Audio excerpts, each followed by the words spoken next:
nggak kalian kepikiran? Gimana sih rasanya jadi anggota DPR RI? Apa sih yang terjadi di balik gedung DPR yang kita tahu sering banget jadi pusat aksi demo? Atau jangan-jangan kalian pernah nih ikut demo di depan gedung DPR? Nah, pas banget nih. Beberapa hari yang lalu, tepatnya tanggal 1 Oktober 2024, ada pelantikan anggota DPR RI untuk periode 2024 sampai 2029. Buat kalian yang belum tahu, pemilihan anggota DPR RI itu diadakan setiap 5 tahun sekali. Ada wajah-wajah lama alias incumbent yang kembali terpilih. Tapi banyak juga wajah baru yang mengisi parlemen termasuk dari kalangan artis dan juga selebriti yang sekarang jadi anggota DPR RI. For your information, anggota DPR RI yang dilantik kali ini berjumlah 580 orang. Dan ini jadi jumlah terbanyak dalam 15 tahun terakhir. Pemilihan mereka dilakukan secara langsung atau one man one vote berdasarkan daerah pemilihan masing-masing di seluruh Indonesia. Pemilihannya sendiri diadakan tanggal 14 Februari 2024 lalu berbarengan dengan pemilihan presiden alias Pilpres. Ngomong-ngomong, tahu nggak nih teman-teman siapa pemilik suara terbanyak di DPR RI periode ini? Dari dapil mana hayo? Nah, bener banget namanya MH Said Abdullah dari daerah pemilihan Jawa Timur ke-11 yang meliputi Bangkalan, Sampang, Pamekasan, dan juga Sumeneb. Jumlah suaranya mencapai 528.815. Wah, rekor sih ini. Warga Madura berhasil mengantarkan wakilnya jadi peraih suara tertinggi. Said Abdullah ini juga merupakan politisi PDI Perjuangan dan beliau bukan sosok baru di panggung politik. Beliau sudah menjabat sebagai Ketua DPP PDI Perjuangan, Ketua DPD PDI Perjuangan Jawa Timur, dan di periode sebelumnya beliau juga menjadi Ketua Badan Anggaran DPR RI. Kalau dilihat dari data perolehan suara terbanyak periode 2024 sampai 2029 ini, dari 10 besar, 5 diantaranya berasal dari PDI Perjuangan, termasuk Puan Maharani. PDI Perjuangan memang dominan ya, dan kali ini berhasil menyalakan merahnya lagi di panggung politik Indonesia. Menyala abangku! Bahkan, Puan Maharani juga kembali dipercaya untuk menjadi Ketua DPR RI periode ini. Semoga saja DPR RI semakin lebih baik ke depannya ya. Ngomong-ngomong soal sosok-sosok terpilih di DPR RI periode ini, ada satu yang cukup menarik perhatian, terutama buat kita-kita ini yang masih muda. Mungkin teman-teman belum banyak yang tahu nih, di antara 580 anggota DPR yang dilantik, ada seorang anak muda yang berhasil memenangkan hati pemilih di dapilnya dan masuk ke parlemen. Sosok ini bukan cuma sekedar ikut-ikutan berpolitik, tapi benar-benar sudah terjun langsung ke masyarakat dan aktif melakukan berbagai kegiatan sosial. Siapa dia? Kali ini kita akan ngobrolin tentang Kaisar Kiasa Kasih Said Putra. Bukan cuma karena usianya yang masih muda, tapi juga karena prestasi dan perjalanannya menuju kursi DPR RI yang inspiratif.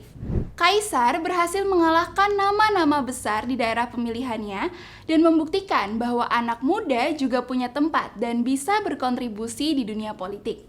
Yuk kita kenalan sama Kaisar.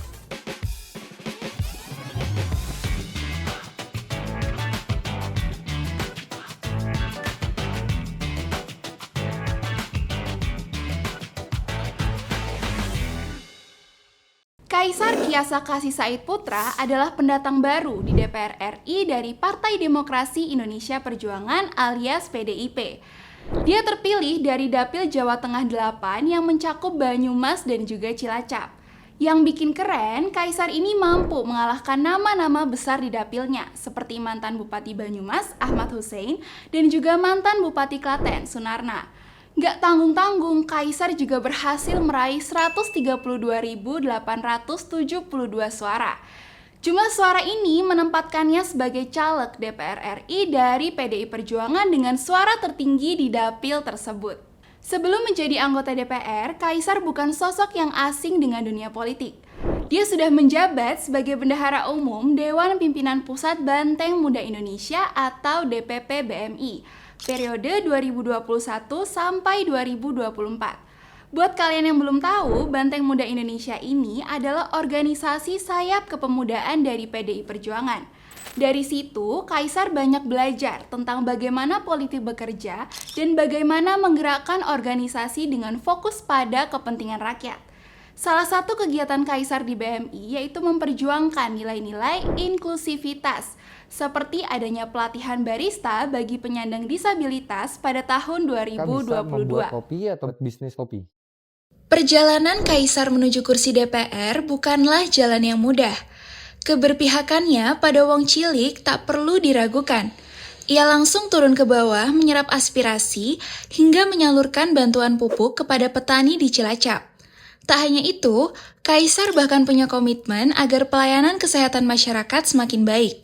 Konkretnya, ia pun menyediakan fasilitas ambulans gratis bagi masyarakat Cilacap dan Banyumas.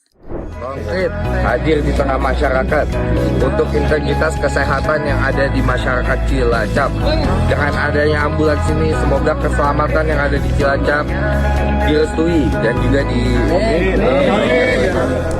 Gak cuma itu, Kaisar juga sering turun ke lapangan dan berinteraksi langsung dengan masyarakat. Contohnya, dia mengadakan pertemuan dengan paguyuban Abang Becak di Kabupaten Cilacap. Di sana, Kaisar mendengarkan keluhan dan juga aspirasi mereka. Bentuk silaturahmi ini membuatnya mendapatkan dukungan penuh dari berbagai komunitas. Selain itu, Kaisar juga menggelar kegiatan mancing bersama di irigasi Sidourip Binangun. Kegiatan sederhana seperti ini menunjukkan bagaimana Kaisar ingin memahami kebutuhan dan juga keinginan masyarakat secara langsung. Menjadi anggota DPR bagi Kaisar bukan sekedar menjalankan tugas, tapi lebih dari itu. Dia punya misi untuk memperjuangkan aspirasi masyarakat, salah satunya di sektor UMKM.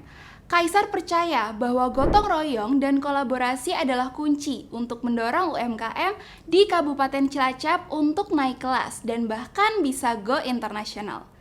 Pria yang akrab disapa Mas Kaisar ini juga berkomitmen untuk mendorong generasi muda agar berperan aktif dalam pembangunan serta mampu berdaya guna.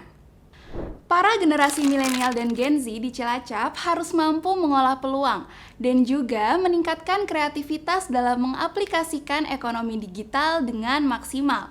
Tentu ekonomi akan terbangun dan membuka lapangan pekerjaan di Kabupaten Cilacap, kata Mas Kaisar. Sebagai politisi muda, dia juga ingin menunjukkan bahwa politik bukan hanya soal kekuasaan, tapi soal pengabdian kepada masyarakat. Duduk di kursi DPR itu adalah amanah yang harus dijalankan dengan integritas dan kepedulian. Vox Populi Vox Dei. Suara rakyat adalah tujuan kita duduk di DPR RI. Pemuda, saya harapkan terus berkolaborasi dan tetap pro terhadap rakyat dan tetap membuat kebijakan yang tepat sasaran demi kesejahteraan masyarakat luas. Kisah Kaisar Kiasa Kasih Said Putra adalah bukti bahwa anak muda punya tempat di dunia politik. Dengan konsistensi dan komitmen dalam mendengarkan masyarakat, Kaisar berhasil meraih kepercayaan dan juga suara rakyat di daerah pemilihannya. Menjadi anggota DPR bukanlah gelar semata, melainkan tanggung jawab besar yang harus dijalankan dengan integritas dan kerja nyata. Jadi, buat kalian generasi muda yang mungkin merasa politik itu nggak relevan atau terlalu rumit, cerita Kaisar ini semoga bisa jadi inspirasi. Politik adalah tentang memperjuangkan kepentingan banyak orang, dan siapapun bisa terlibat termasuk kalian. Siapa tahu di masa depan nanti teman-teman bisa membawa perubahan positif untuk negeri ini.